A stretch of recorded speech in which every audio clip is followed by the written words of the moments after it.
Welcome to Small Talk, where each week we sit down to discuss the sermon-based small group questions at Wallula Christian Church.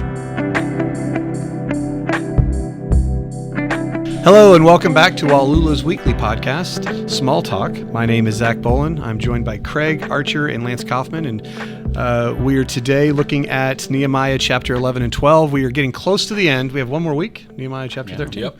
We're going to wrap up the book, and then after that, getting ready for the Easter season, and so we're looking forward to that as well. But we are going to go through Nehemiah chapter 11 and 12, seeing what they do now that the wall's been built, the gates are up, and now how do they establish this community and help it to grow. So before we do that, though, we're going to look at the fun question, and it says, if you had to sing karaoke right now, which song would you pick? And we brought in a boombox for you guys, so we'll test this theory out. Craig, this probably is the easiest one, I think, for you, being the only singer at this table. You know, it's funny. One time, I just remembered this as you asked this question. There was this like trend going around social media one time where it was like, describe your job in like a really like watered down way, or I don't remember. But in like this ministry group I was in, all the worship pastors were like, I sing karaoke every Sunday. And it's kind of true. You follow the words, and everybo's kind of singing. I lead people in karaoke. Yeah. I'm a professional karaoke director. But I we have communion, so there's like a drink minimum. Every session. this much. A drink minimum. If you want to be a part of our club, you gotta. We meet Sundays at 9 that's and right. 10:30. That's right. Can we edit that out, or is that staying? This is staying. That's staying. I can edit Go anything ahead. out. I mean, Yeah. Anyways, okay, karaoke song. I'm gonna go.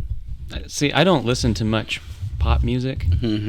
But there are certain songs that catch my attention. Okay. And so I'm going to go with a song that, I don't know, 6 months ago, a year ago or something, I just started listening to, heard it on a shuffle. It's called Late Night Talking by Harry Styles. Okay. If you know who Harry Styles is. Hang on, wait, real quick. He was in One Direction. Know. Oh, I didn't know. Did you know? Yes. Okay. He had teenage daughters. I know, because Zoe is a big Harry Styles fan. Yeah, for sure. I will bring the grumpy old man to the table. I know who that is, and Zoe's like, I really like this. I wish I could go to this concert, and she showed me and introduced me to Harry Styles, and I'm like, what is wrong with you?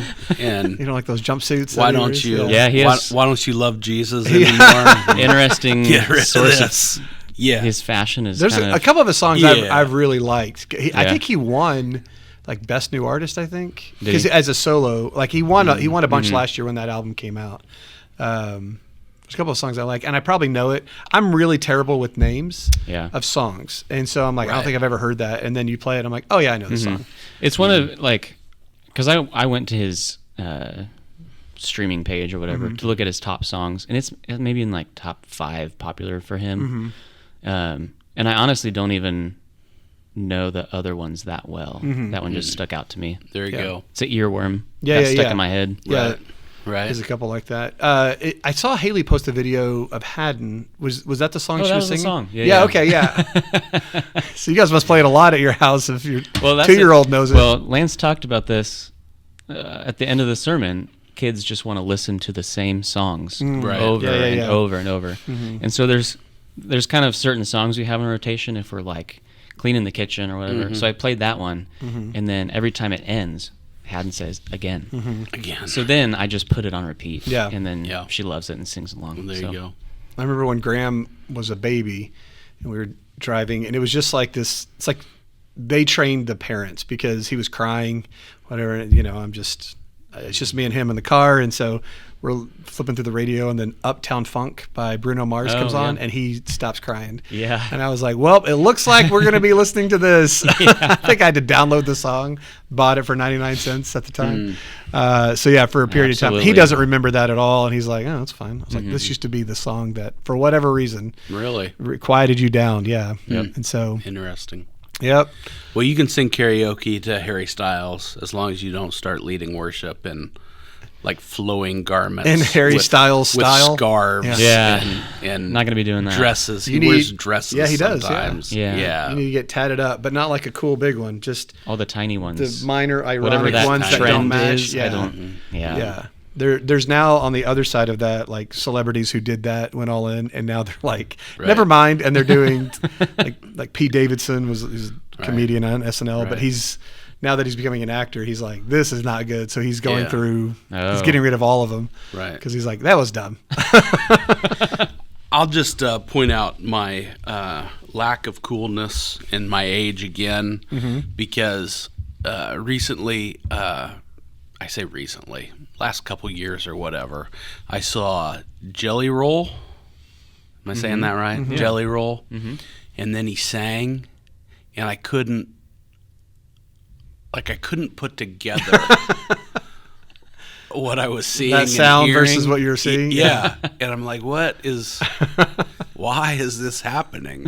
Just, yeah, anyway, Yeah. that's all. I've done it before. Yeah, it just didn't seem to fit together. Yeah. Yeah. I thought that was Post Malone when he came out. I was like, why is this guy popular? He looks so goofy. Yeah. And now there's some stuff he's put out. I'm like, actually, I do kind of. He's kind of. It's not too bad. No. I mean, the teeth are still weird. Yeah, I can't. yeah. I can't. Can't Like you, picture- I can't think of. I know what he looks like. Oh, yeah, I can't yeah. think of any of his songs. Right Oh, there's now. some, and he's done a lot of other stuff. He's covered other songs, and he's going country now, and so I've just seen him in interviews, and Right. so yeah. Anyway, Yeah. all right. So if you had to sing karaoke right now, which song would you pick? Lance? What did you? I think I would choose. I would choose either. I think that I'm not sure if this is the title of the song. That song that goes, the old time rock and roll. Oh, yeah. You know which one I'm talking about?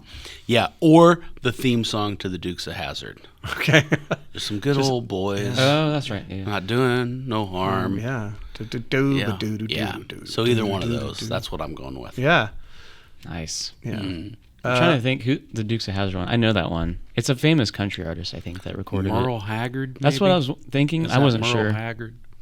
I think it ended. Like, when was it even on? I've only saw it like in reruns. I don't even know if I was alive when it. Yeah, it started like really late 70s maybe and Okay, yeah. into the 80s. Okay. Yeah. Yeah, 84, 85 probably it was about done. Yeah. Yeah. A little before my time. Mm-hmm. So I was thinking about the songs that I would want to sing, and I had two types of answers. One is because I don't like. I was telling you guys earlier. You'll never see me do this for fun with anyone. I don't Right. like to sing. I know I'm not good, and people who do karaoke usually aren't good, but I just don't want to be up there singing. I'll do anything else, but anyway, but I do like the idea of like trying to sing something that's difficult. So at least you'd be like, whoa, that was kind of cool. That was really, so there's two songs. One is Blues Travelers. They had this song called Hook. They were like not a one-hit wonder. They had two hits in the 90s, but he has this harmonica that he does. And there's this one part where he's just like, it's just going really, really, really fast. And every time I hear it, I'm always like trying to pay attention to every little word. And it's just impressive to do. The other one that was also impressive, which I thought if I do this, no one else has ever heard this probably before. And you mentioned it earlier, like all I hear you talking about is like Weird Al or whatever. But Weird Al has this song called Hardware Store. And it's dumb. It's about him going to this new hardware store. And then for like a minute, he's like, and he goes as fast as he can listing just 100 things really, really, really fast. Almost like he's rapping it. And after a while, you're just like, holy cow, that was amazing.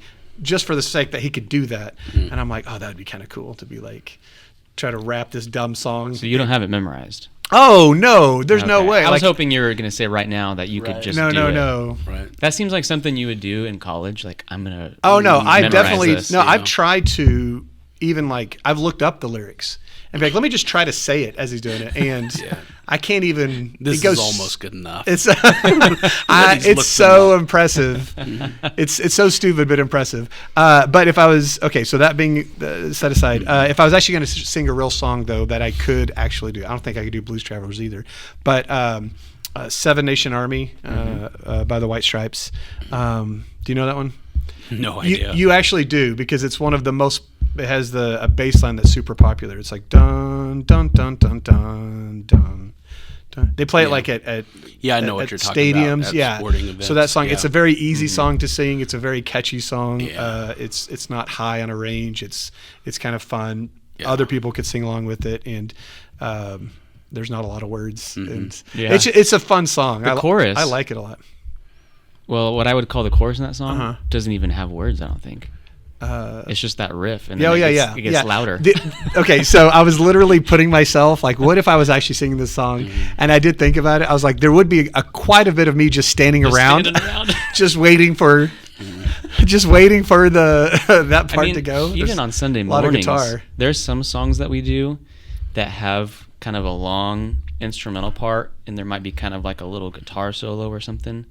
And some of them we'll play it like the recording for the first time, and we'll get done and be like, that was so awkward, because we're just people are standing around and, and no one's singing for like 20 seconds just listening to us, and it's like, let's not do that again. we don't need that. Yeah. Well, you know how youth pastors, and you've done stuff like this, Zach. What's that? There's stories I have. I remember, I like camp, and you have the mission that kids are giving offering to, and youth pastors will say, shave my head if you give, $500. Eat some worms. Yeah, right, that kind of thing. Yeah. So I'm thinking, like, maybe for this Honduras trip, this at the garage sale, we could have Zach, karaoke to raise some money. See, here's the thing about being open and vulnerable. You pay money, you pick a song. I could have just answered the question and made it sound like it's no big deal, but because I said I'm really nervous about, I would never want to do this. Yeah. Now the idea has been planted. Well, now we have to figure out how to get him to do it, and I'm like, raise a little money and you can sing a song. And I don't. No. All right. I'll pay. Whatever you guys do. Just come buy some furniture. Or if you're listening to this in real time and not a week later, we'll put a little plug in for the Honduras rummage sale coming on Friday night and Saturday. So I'm bringing like 10 gas cans. Okay. If anybody needs a gas can, come pick one up. Yep. Cheap. There you go. Good stuff. There's going to be good deals there. And so also if you want to donate stuff, we'll take it. And then if you want to come buy stuff, we'll have it. So we're going to be working on that this week. Right. All right. Well, as we look at Nehemiah chapter 11 and 12, we're going to be looking at a couple of questions. The first one is number 5. And it says, how does Jesus ask us to sacrifice for his kingdom today? And so we look at the people of the Israelites in the Old Testament in Nehemiah and some of the sacrifices they made, and some of them are big ask. And so when we look at our own lives, how do we apply that to ourselves? What does it look like to sacrifice for his kingdom in a practical way? Lance, you had posted a scripture, Luke chapter 9, 23-24. So for context, it says, this is words of Jesus, whoever wants to be my disciple must deny themselves and take up their cross daily and follow me. For whoever wants to save their life will lose it, but whoever loses their life for me will save it. And so the big idea of denying self and taking up cross, it sounds really good. But when you're actually thinking about it personally, what does that mean for people in general or for yourself? What did you have, Craig? I read that scripture from Luke, and then I just wrote down the word self-denial as that's the theme. Right. And it made me think of the end of Matthew 13, the tail end of that, where Jesus tells the stories of the hidden treasure and the pearl of great value. And he tells those stories to illustrate the worthiness of God's kingdom and being part of that. And so, like in the story, the people in these parables, like in the treasure, he finds a treasure in a field, and he recognizes its value, and so he's like, I have to have this.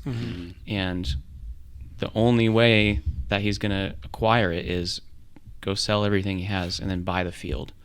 And then the pearl is kind of the same thing. It's like you have something, the pearl in the story, you have it, and you say, this is worthy of denying myself of like my money, resources, this life that I could have because of this one thing. And really that's what I think about when I read that is to deny ourselves and follow Jesus and live in his kingdom and you said in staff meeting that quote of like baptism is that response of, okay, we have to obey Jesus from now on. Like we're saying yes to that. Yeah, you can't say no anymore. Right. Yeah. And so it's a total like lifestyle change in how you view your time and your resources, and relationships, and like just, going through everyday life, being a member of the kingdom. It's, you're not thinking of yourself first anymore, and you're putting people before yourself. And it's in, I think it's in Romans, Paul says like outdoing one another by showing honor, like things like that. That's what I think of when I read those verses, and being obedient and living as a member of the kingdom. Yeah. Well, and I like what you said, like it's a change of mindset. It's not just like I got to do more stuff, but it's a whole mindset of like, okay, from here on out, Jesus is going to be first no matter what. So it's, people talk about, this isn't even what I had, but like people talk about tithing, and if you have the mindset of, oh, this is my money, and it's hard to give 10%. And so, but having the mindset switched of like, none of this is mine. Right. Everything I have, my time and resources and abilities and money, whatever, is God's. And so I'm just stewarding that.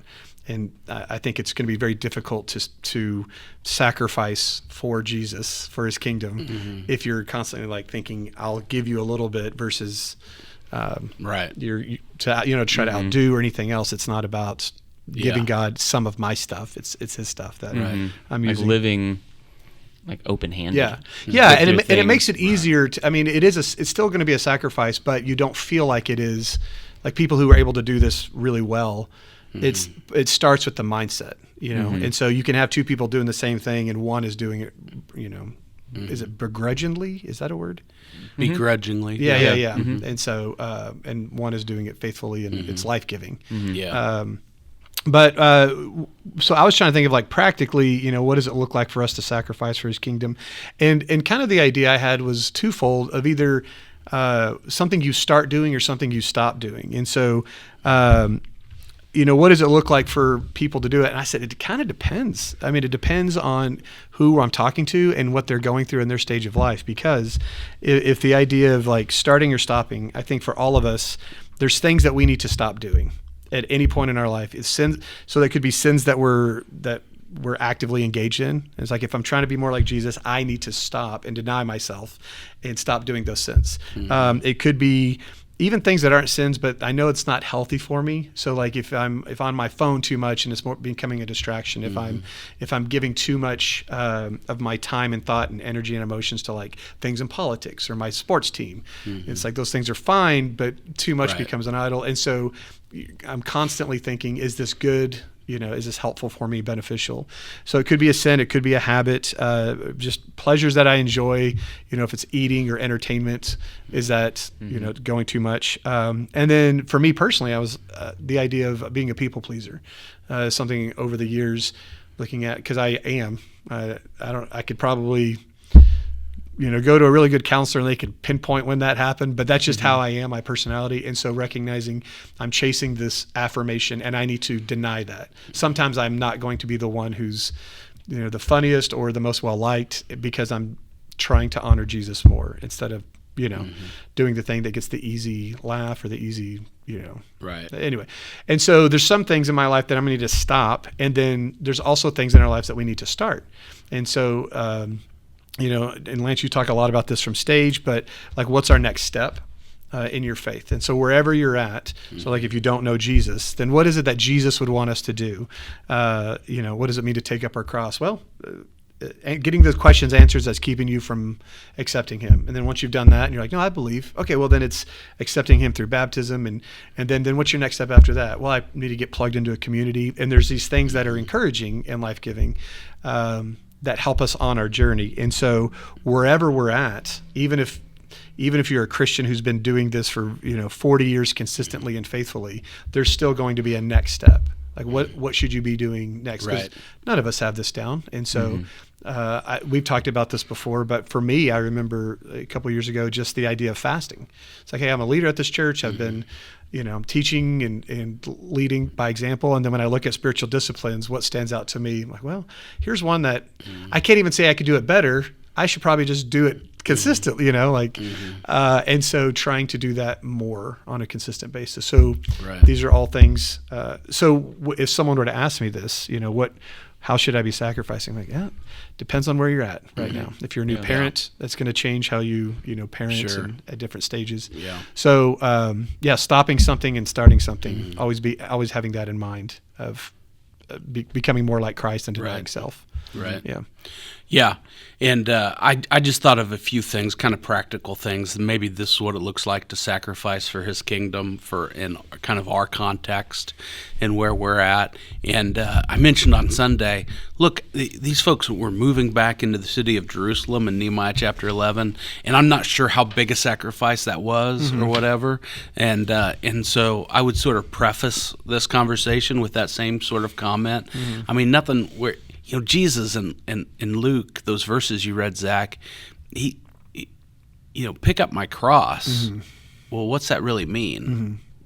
I mean, that means be prepared to die for me. And so sort of the ultimate sacrifice, right? That's a sacrifice, and so the things we're talking about are sacrificial. They require something of us, but it's picking up a little kind of a small cross. I don't know how else to say that or whatever. So, but I think, church attendance, showing up to be a part of the team and to be a part of the body of Christ is a sacrifice that we make, and to do that on a regular basis. I heard somebody say this last week that based on church stats and whatnot, that a regular attender in America is like once a month. And I thought, who says that's a regular attender? Why are we renaming things? Yeah. That's not regular attendance. Lowering the bar, yeah. Right. That's and you might say, well, but my relationship doesn't suffer if I'm not, if I show up at church once every 4 weeks, my relationship with Jesus doesn't suffer. And first of all, you're wrong. That's not true. It's just flat not true. It doesn't matter who you are, or it's just not true. Your relationship with Jesus would be in a better position if you were a part of a community focused on his word, serving in the community, doing those things. You would be in a better position. That's just truth. I would also say, I feel like if someone says that and they're like, no, I really believe that, I would say, well, you probably don't have like you're saying, probably don't have a strong relationship then. Like if one of us, if you have someone who goes to church consistently and then they're like, I only go once a month, that's going to suffer. And if you're like, I don't feel like I'm suffering for it at all, I'm like, oh, then you really haven't grown. Like my relationship with Jesus has been very nominal. Yes. And it's just, it feels the same. It's like, well, it's because you haven't done much with that then. Right. Yeah. So that part of the equation isn't true, I don't think. And secondly, and maybe just as important, is the second part of this equation, in that when you look at chapter 11 in Nehemiah, the first couple verses, and it's talking about these guys who volunteer to go back into the city and live there, they weren't going back for themselves. They were moving back into the city for the benefit of those folks living in Jerusalem. And that's a huge part of why we ought to be in worship weekly, in small groups weekly, involved in ministry teams. It's not just so we can continue to grow and be changed. That's really true, and that's really important. But others are relying on us to help them to do the same and to make an impact in the world for the kingdom. And so there's the benefit of others is a way more important reason to make that sacrifice than for the benefit of ourselves. I think secondly, and this is played out in the end of chapter 12 and into chapter 13 next week in Nehemiah, that giving of our time and resources and talents and is a sacrifice that he calls us to make, and we've got to figure out how can we do that? And so we want to continue with that, which is kind of, you talked about spiritual discipline, Zach. That's sort of, giving is a spiritual discipline, and we want to be giving on a consistent basis, and then just for the last 6 weeks. And I've mentioned this in sermons or whatever, invited people. For the last 6 weeks on Thursdays, I've been fasting through lunch. So I just fasted until supper, all right? So this is a minimal sacrifice, all right? But, I didn't like that. It turns out I like lunch. And it shouldn't surprise anybody, but that's the deal. But just that act is, it's a really small sacrifice you're making, but as you're praying and studying scripture, like over lunch, and then the few hours afterwards, and sort of that idea that, maybe it's lunch is over. Go ahead and get some Cheetos or whatever, and what have you. And it's like, well, no, I'm gonna, keep my commitment, and just that little act of commitment and obedience, I think, and just keeping your word to God or whatever, reminds you of what sacrifice is. Reminds you that, okay, it is not about me. Just that it's just a tiny way to sort of, and I suppose it's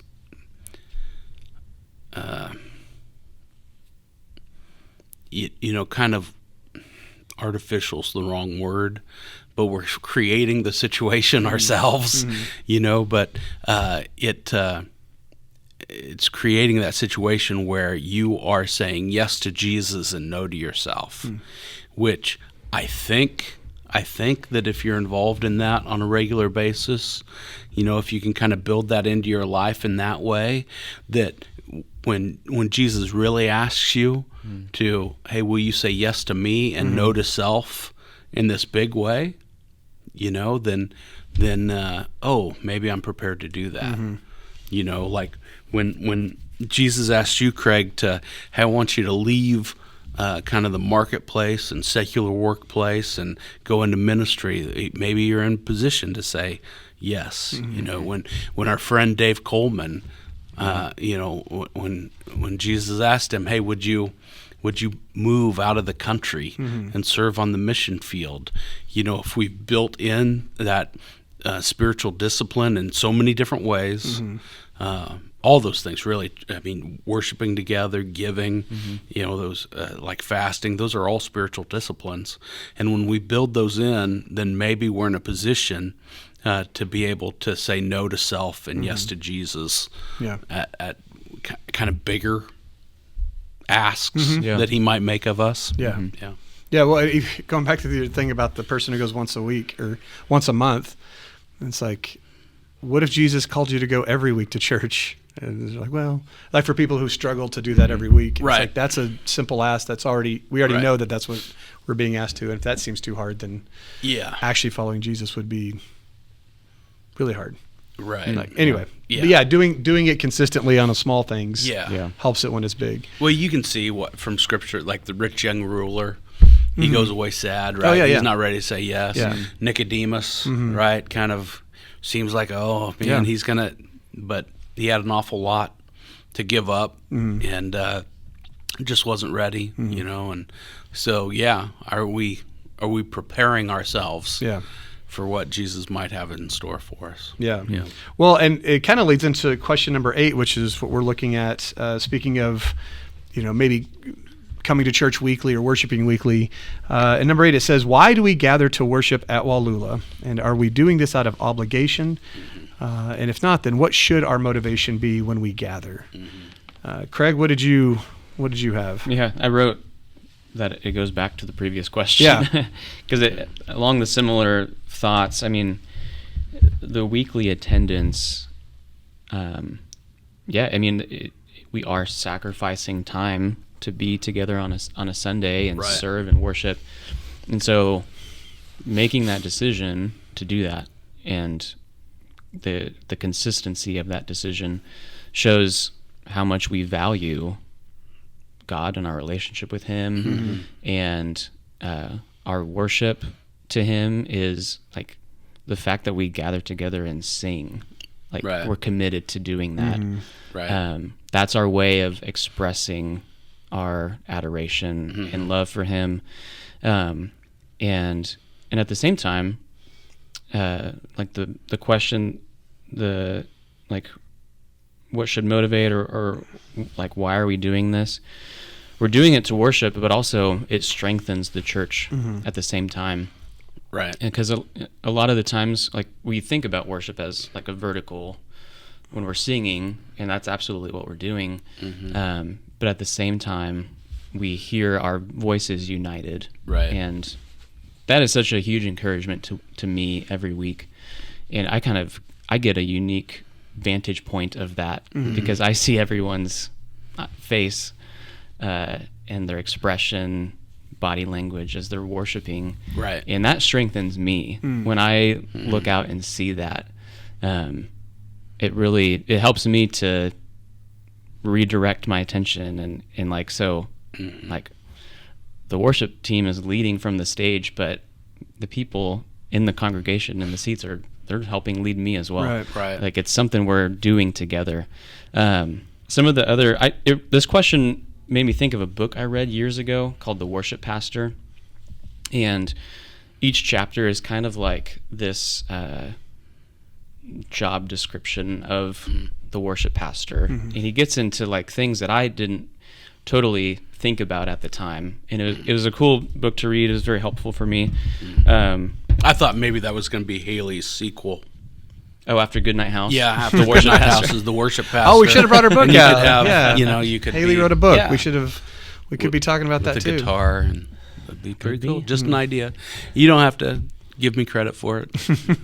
Well, we heard it here first. Yep. Yeah. It's recorded, documented. All right. But each chapter, it always starts with the worship pastor as, and then it has like kind of different descriptions. And one of them is, and I thought about this. I think about this a lot in planning songs, and it kind of is like the why do we gather.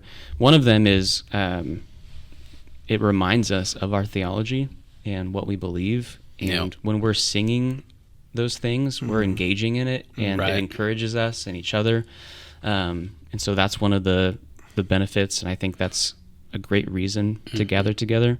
And just along those similar lines, like the book said, it's kind of a funny title, but one of the chapters was the worship pastor as mortician, but thinking about like we're singing about the best is yet to come, Wow. and just reminding ourselves of that takes away the sting of death. Yeah. And that's interesting, like preparing ourselves for death. Yeah. Like every Sunday is Mm-hmm. an opportunity to remind ourselves of who Jesus is and the promises we have in him. Right.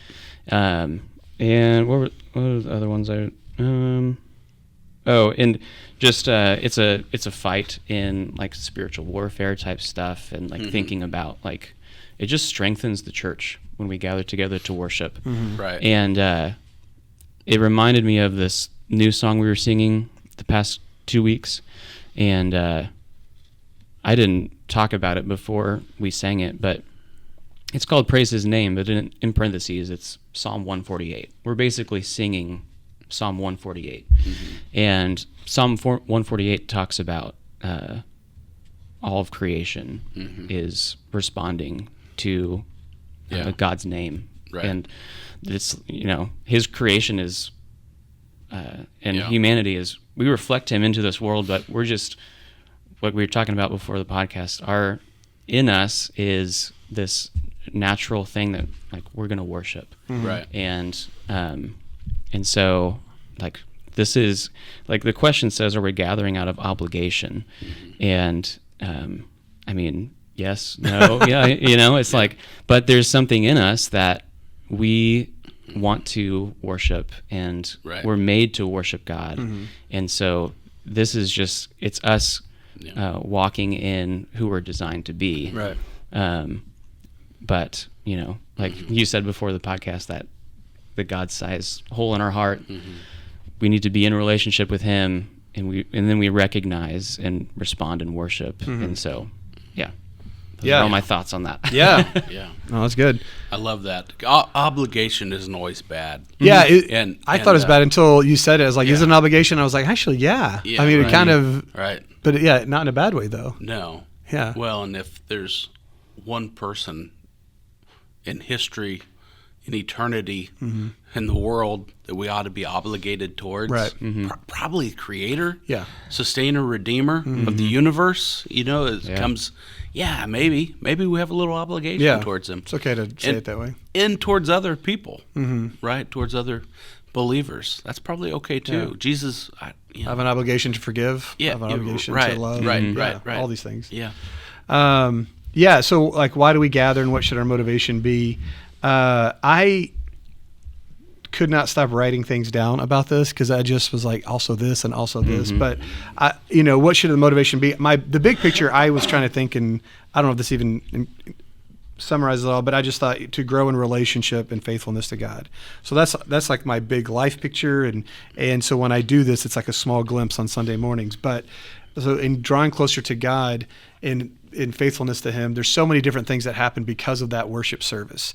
And so, the fruit of the Spirit is relational.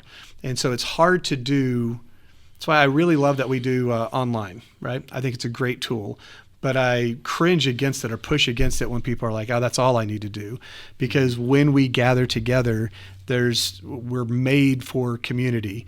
And so like, how am I going to grow in faith alone? Right. And how am I going to show love alone? Or how do I have opportunities to serve or to praise or to forgive or to be with this messy group of people who are trying to worship God and do community together? You can't grow in your faith by yourself. So being together, and I know you're like, well, you could do that on something besides a Sunday. I don't know how you would. Like casually throughout the week, we don't really do that. So the Sunday morning is a really, really cool opportunity to engage in that. I also said just selfishly, like it's good for me, my relationship with God and like, the Holy Spirit using me, but also just like, I get so much out of it. Like, what's my motivation? When I think about the spiritual disciplines, and, discipline's like a hard thing. In sports, discipline's a hard thing. And so some of these things are difficult because you have to, go through it. But this is probably the easiest one because my parents just made me go to church. Like I just had to go on Sunday mornings.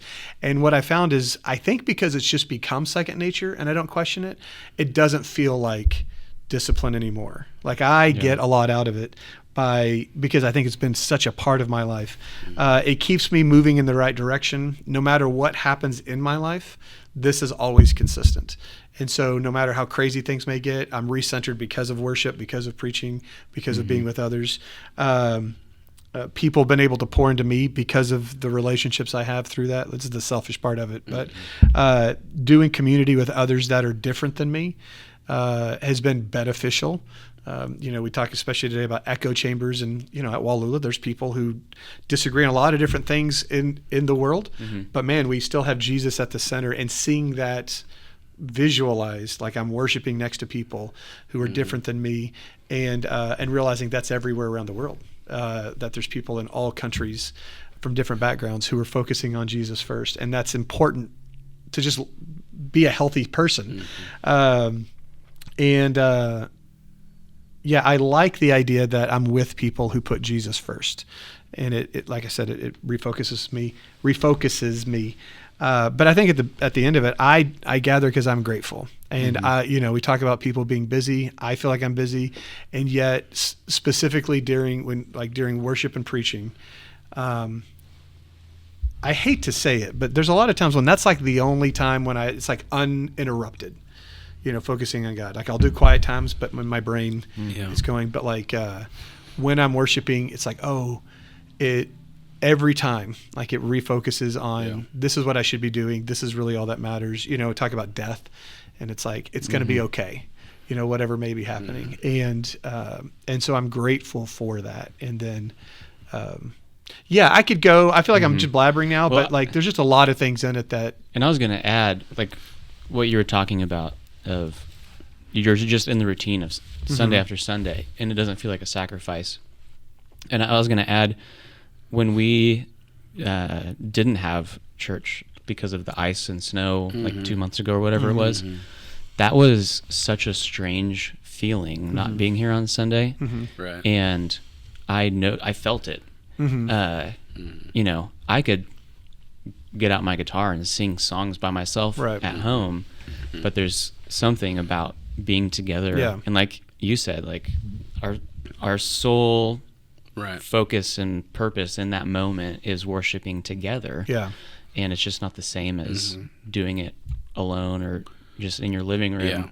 And so it was funny because we were off for one Sunday, and when I got to rehearsal after that, or I don't know if the next Sunday, I don't remember what we did, but like I saw the usual people I see on Sunday, and it just felt like it had been so long, and it's like I really missed it.